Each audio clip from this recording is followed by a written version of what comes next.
Defesa de Bolsonaro faz uma sustentação olhando para o futuro, não nega os atos e quer criar um ambiente político para absolvição de Bolsonaro.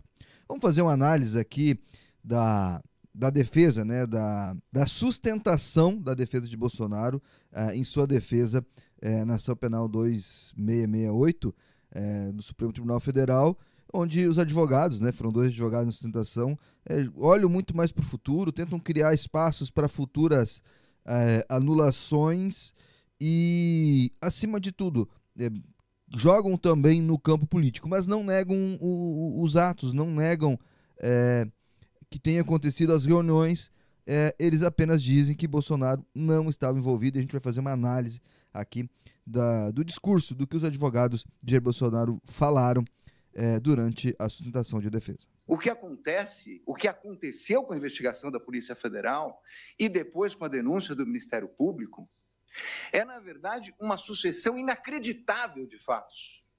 Porque, na verdade, foi achada uma minuta do punhal verde e amarelo, uma minuta, planilha de uma operação luneta, e como todos nós sabemos, ocorreu o trágico episódio de 8 de janeiro. E o presidente, a quem eu estou representando, foi dragado para estes fatos. Aqui o advogado Celso Sanches Vilade tenta mostrar que os fatos aconteceram, que tinha tudo isso, mas que o Bolsonaro, em tese, não tem uma ligação direta com isso tudo, né? Ele começa ali, tentar demonstrar que Bolsonaro era o presidente, poderia ter feito mais, mas não fez, porque não estava afim. Vamos continuar aqui. Das provas que o colaborador traz para os autos para sustentar uma eventual condenação. Mas não é, na verdade, uma parte da pena em função de ela ter uma parte de omissões ou contradições. Omissão ou contradição é algo que deve anular a colaboração. Ela não pode ser aproveitada. Está falando da delação premiada do Mauro Cid, porque ele quer, como eu falei, ele está olhando para o futuro, ele quer tentar invalidar futuramente, talvez numa mudança do cenário político, criar um ambiente para isso. Então, claramente, ele quer questionar a delação de Mauro Cid, porque, teoricamente, a minuta golpista, né, que se fala, estava no celular do Mauro Cid. Então, se você tenta tirar crédito dela, você está tirando parte das provas do Ministério Público, pelo menos na opinião da defesa. Desde a minha primeira manifestação, eu tenho pedido as provas que estão no processo. Eu não nego, aliás, eu já disse isso na primeira sustentação aqui, que as provas eleitas pela Polícia Federal, as provas eleitas pela denúncia, foram colocadas nos autos e estão à disposição dessa defesa e de todas as defesas. Aqui ele tenta demonstrar, e ele fala aquilo que outras defesas falaram, e a gente já comentou aqui, que as provas usadas pelo Ministério Público e pela Polícia Federal, elas sempre tiveram à disposição das defesas. Ele confirma isso, né, de fato. A briga é que eles queriam ter acesso às outras coisas que não foram utilizadas. E essa é a grande discussão, e é uma discussão teórica, jurídica, enfim, ele tem todo o direito de reclamar. Mas, de fato, as provas usadas no processo para chegar à condenação, todas tiveram acesso, e ele confirma isso. Senhor presidente, a prova produzida pela defesa demonstra que o presidente Bolsonaro determinou uma transição. A prova determina que ele, além de determinar uma transição, ele autorizou. Eu acho essa questão muito importante. O novo ministro da Defesa estava tendo dificuldade para falar com os comandantes militares. Em dezembro, no início de dezembro. Os comandantes não estavam atendendo o então nomeado ministro da Defesa pelo presidente Lula. Ele liga para o presidente Bolsonaro, que não só o ajuda, como determina que ele fosse recebido para fazer o quê? A transmissão do cargo que aconteceu em dezembro. O advogado ele começa a argumentar que a transição foi feita, que Bolsonaro apoiou a transição e que, portanto, não tinha intenção de um golpe. Ele começa a tirar de certa forma dizer, olha, essa movimentação que aconteceu por trás aqui não tem envolvimento de Bolsonaro. Se nós estamos falando numa tentativa não consumada, que eu estou lendo aqui, até porque eu considero essa palavra tentativa inapropriada no crime de atentado, mas de qualquer maneira, se nós estamos falando de não se consumou por questões dos militares, então nós estamos tratando claramente de 7 de dezembro, da reunião de 7 de dezembro. Claramente a respeito da reunião de 7 de dezembro. Aqui ele começa a falar que Bolsonaro não incitou e não teve ação de Bolsonaro nos atos, né? Ele, de alguma forma, ele não nega os atos, porque ele fala que eles aconteceram, mas ele está falando claramente que Bolsonaro não é um agente, não é um condutor dessa tentativa de golpe de Estado. O presidente Bolsonaro não tem absolutamente nada a ver com punhal verde e amarelo, com Copa 22, absolutamente nada com 8 de janeiro. Absolutamente nada com 8 de janeiro. Senhor presidente, no relatório do eminente relator, constou que nós tivemos relação a 8 de janeiro. Aqui ele não nega, ele claramente não nega a minuta, claramente não nega o 8 de janeiro, claro, não nega o punhal verde e amarelo, não diz que não aconteceu, não diz que não tinha uma trama, ele diz que Bolsonaro não tem nada a ver. Aqui ele dá de ombros para os outros acusados. Assim, todas as defesas elas vêm um pouco fazendo isso, né? Vem ignorando os outros e vem tentando cada um salvar a sua pele, o famoso salve-se quem puder disso tudo, né? O presidente, antes de sair do Brasil, não vamos achar que o mundo vai acabar. Vamos para o tudo ou nada? Não. Não tem tudo ou nada. Não é o caso de ficar atacando instituições ou grupos. A tese da acusação é de que a criação do caos serviria, na verdade, a um golpe. Mas nós temos 2 momentos. O primeiro momento pós as eleições, no início de novembro, no início de dezembro, com os caminhoneiros obstruindo as ruas, e há um pedido formal do presidente para que fossem desobstruídas. Está registrado. Ele continua nisso, falando que Bolsonaro trabalhou para que não acontecesse o golpe. Ele, em última instância, ele fala isso. Olha, o Bolsonaro não tem nada a ver com isso. Bolsonaro, no dia 30, antes de viajar, falou para que era para ter passagem tranquila e tal.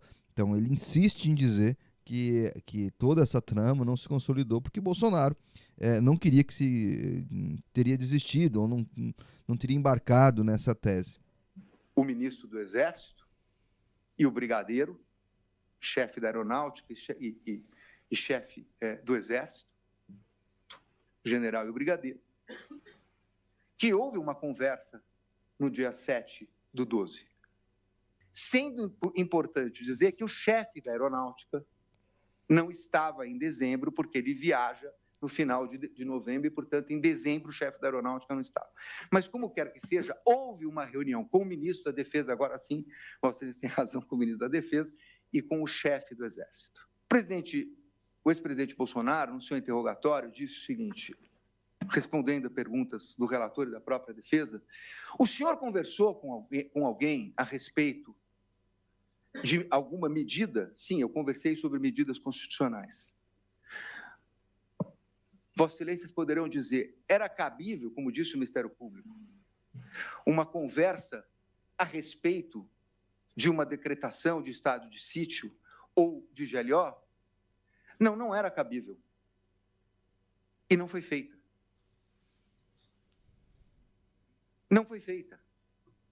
Daí a se dizer que houve modificação de minuta para prender, isso é a palavra do delator.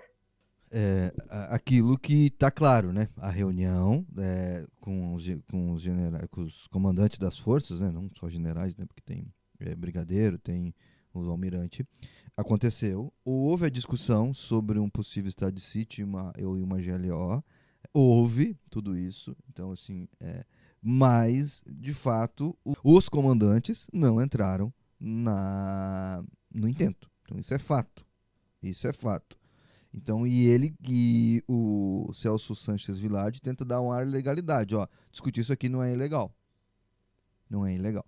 Então ele tenta dar esse ar de legalidade, não nega os fatos e quer dizer que não seguiu, que não aconteceu o golpe porque Bolsonaro não quis que acontecesse, porque aí, não, os caras não toparam, eu não quero e tal. Então, por aí vai a tese da defesa. De violência ou grave ameaça. Com todo respeito, como disse o professor Dweck, não é possível do ponto de vista jurídico. E agora, ministro, senhores ministros, eu vou encampar a tese da acusação.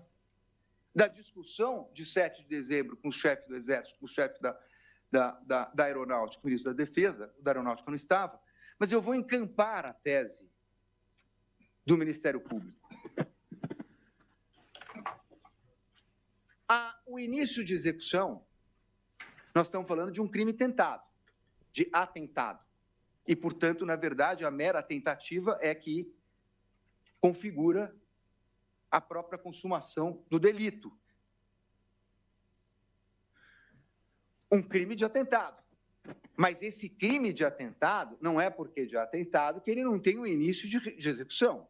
Não se pode punir um ato preparatório.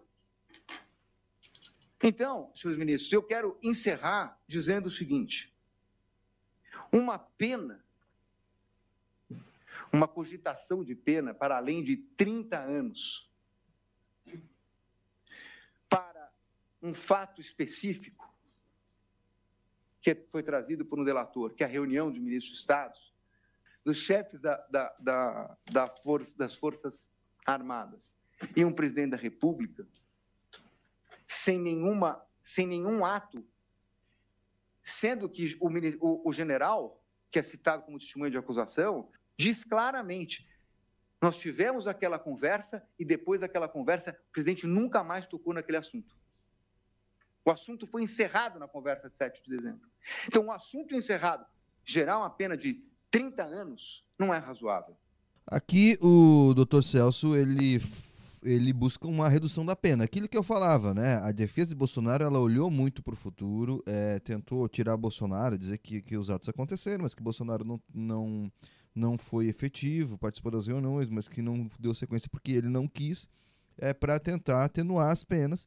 E aí entre meio isso, tentou a defesa criar espaços para nulidades futuras, né? É um pouco uma boa estratégia, né? Uma boa estratégia. Sabe que dificilmente vai levar, sabe que as provas são profundas, reconhece as reuniões, reconhece que os assuntos foram tratados, então ele não nega isso e ele vai criando espaço para a estratégia dele para poder, de alguma forma, tirar proveito disso mais para frente.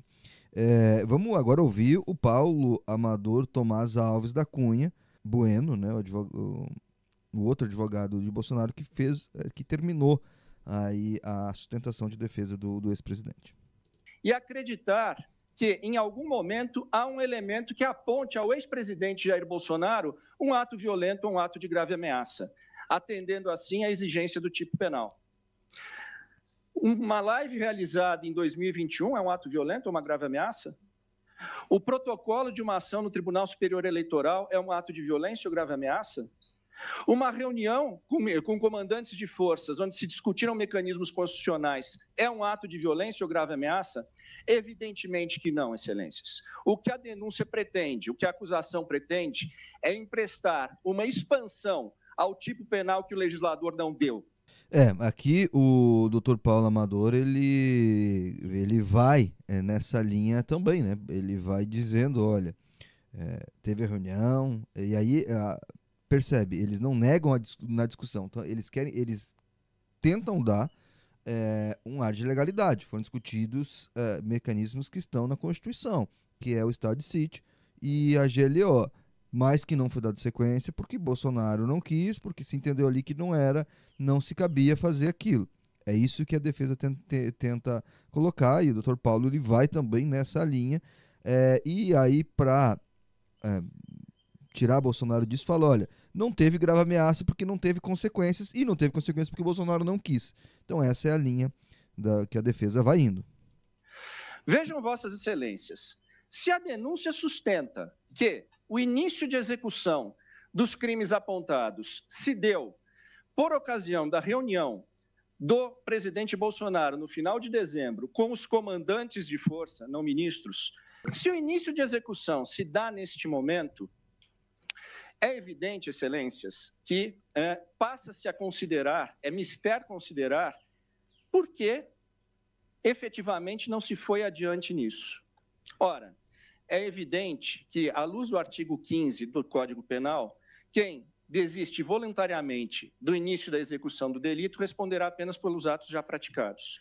Está efetivamente, pela análise dos fatos posteriores a tal reunião, evidenciado que o ex-presidente, além de não pretender dar golpe de Estado, não teve nenhum intuito em ir adiante com o projeto criminoso apontado na denúncia. Eles insistem nessa tese, que o presidente não deu sequência. E de fato não deu, né? Por que não deu? Aí é uma outra questão e a defesa não vai entrar nesse mérito, vai dizer que simplesmente não deu e isso basta. E a tese da defesa é essa, né? Então cabe que eu dizer, eu aconselhar a defesa está certa ou errada, não é meu papel. Estou olhando aquilo que ele está falando, né? Em segundo lugar, a denúncia diz, não foi adiante porque o comandante do Exército e o comandante da Marinha não pretendiam, não aderiram a esse intento. Isso não seria um óbice ao presidente.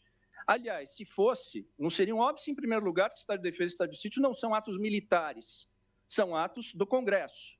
Mas se ainda se pensasse que isso seria um óbice, ele seria evidentemente facilmente superado. E superado de que maneira?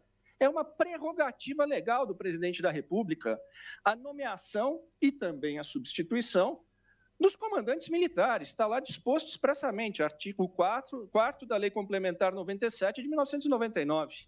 E aqui eles falam, olha, o Bolsonaro se falou, se fosse o problema os comandantes das forças, né, se trocaria eles, né.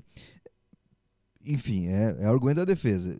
Eu vou fazer um ponto aqui, né, porque assim, não é só porque eles estão tentando e eles vão para essa linha da legalidade dos atos, né? Porque, na verdade, o fato é o seguinte, nós estamos falando da força em si, né? Porque se os caras topam, vão em frente e vão com a força, entendeu? E o fato do comandante do Exército não topar, o comandante do Exército tem a força. Praticamente não tem como dar um golpe efetivamente sem o Exército. Então, se o comandante do Exército não vai à frente, tu tem um problema quase intransponível, que é a questão da força. A força está com ele. Então, mas isso aqui extrapolando, eles estão tentando dar um ar de legalidade para dizer Bolsonaro não quis ir à frente, então ele não pode ser punido, enfim. E para terminar, a gente vai por apelo político que a defesa faz, porque em última instância eles sabem que a chance de Bolsonaro está muito mais no campo político e no campo jurídico. E principalmente em uma decisão calcada em provas contundentes, em provas evidentes, e não simplesmente em narrativas ou suposições. De outra forma, se prescindir desse mecanismo, teremos aqui um julgamento que será inacabado, porque ele estará sempre submetido ao Tribunal do Povo, ao irrequieto Tribunal do Povo, e que certamente não poupará palavras em dizer, não, o que se está julgando aqui é um movimento político e não simplesmente uma liderança. Nós não podemos, em hipótese alguma, excelências, permitir que entendam que a esta corte ou este juízo terá faltado a atenção à gravidade desse caso e à falta de elementos que possam imputar ao presidente Jair Bolsonaro os delitos que lhe são direcionados na denúncia. Senhores ministros, não permitamos, em hipótese alguma, criarmos neste processo uma versão brasileira e atualizada do emblemático caso Dreyfus. Aqui ele apela para uma questão política, ele faz um discurso político falando do Tribunal do Povo, falando que o povo não vai se contentar com a decisão, e ele puxa para um caso famoso chamado caso Dreyfus, que é tido como um caso de impunidade, que ele, enfim, aconteceu com um capitão do exército francês lá no final do século XIX, início do século XX, e é uma menção política, uma questão de dar força ao ex-presidente Jair Bolsonaro. Bom, gente, essa é a análise da defesa. Como eu já falei, Se a gente olha defesa por defesa, só defesa, a gente acha que aquela pessoa é inocente. Se a gente olha só o Ministério Público fazendo acusação, ou algum advogado de acusação, a gente vai achar que a pessoa tem que ser condenada. Por isso que é bom olhar os fatos, porque cada um vai olhar para aquilo que interessa e vai ignorar aquilo que interessa ignorar também, porque é feito disso, né? São grandes batalhas jurídicas, são grandes profissionais, e é bacana analisar isso, né? E agora cabe à primeira turma do STF fazer a sua análise, seus votos, enfim. E aí, gostou desse trabalho que a gente fez esses dias? Acabo aqui com a minha análise das defesas, não analisei todas, né? Para você. Você pode acompanhar mais aqui no nosso canal no YouTube, eu e o Everton fazendo análise política do que acontece todas as semanas, sempre tem vídeo novo no canal. Agradeço muito o carinho de vocês, né, e as mensagens e comentários. Você pode comentar aqui, sinta-se à vontade, mas não se esqueça de se inscrever no canal e ativar o sininho e dar o seu like. Um abraço, até mais, fui!